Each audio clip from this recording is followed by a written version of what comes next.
Iran పై Israel చేసిన దాడులపై America అధ్యక్షుడు Donald Trump స్పందించారు. ఇరాన్ ఆయిల్ సైట్స్ పై ఇజ్రాయెల్ దాడి చేసిందని అంగీకారాన్ని తెలిపారు. అయితే ఈ దాడిలో ఎలాంటి ప్రమాదం జరగలేదని చెప్పుకొచ్చారు.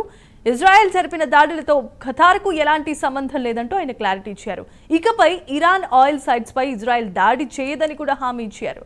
గల్ఫ్ దేశాల్లో oil, natural gas, water sites పై దాడి చేయవద్దని ఇరాన్కు ట్రంప్ విజ్ఞప్తి చేశాడు.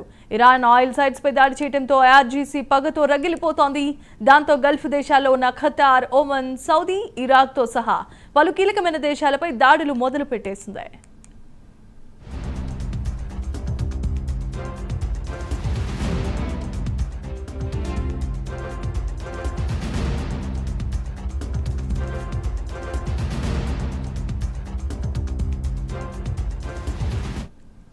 ఇక మరోవైపు ఇరాన్ దాడులు మొదలుపెట్టిన గంటలోనే గల్ఫ్ దేశాలని ట్రంప్పై తిరగబడ్డ మొదలుపెట్టేశాయి.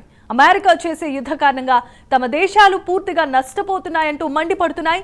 ఇరాన్ గనుక వాటర్ సోర్స్ పై దాడి చేస్తే సౌదీ, ఖతార్, యుఏఈతో సహా పలు దేశాలు వారాల్లోనే నీటి కరువుతో విలవిలలాడిపోతాయి. ఇరాన్ దెబ్బకు ఆ దేశాలని అమెరికాకు ఎదురు తిరగడంతో ట్రంప్ కాళ్లబేరానికి వచ్చాడు.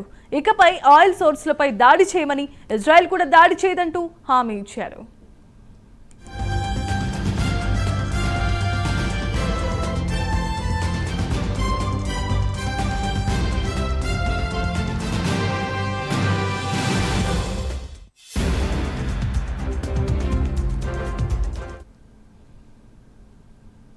కానీ ఇరాన్ మాత్రం ట్రంప్ చేసే వ్యాఖ్యలు, మాటలను పట్టించుకోవటం లేదు. తమకు జరిగిన నష్టానికి, పడుతున్న కష్టానికి ప్రతీకారం తీర్చుకొని తీరుతామంటూ స్పష్టం చేసింది. ఇరాన్ మొదలుపెట్టిన క్షిపణుల దాడికి ఇప్పటికే సౌదీ, ఖతార్, యుఏఈలు ఉక్కిరిబిక్కిరైపోతున్నాయి. ఇరాన్ దాడులు గనక ఆపకపోతే ప్రతి దాడి తప్పదంటూ సౌదీ అరేబియా ఇప్పటికే హెచ్చరికలు జారీ చేసింది.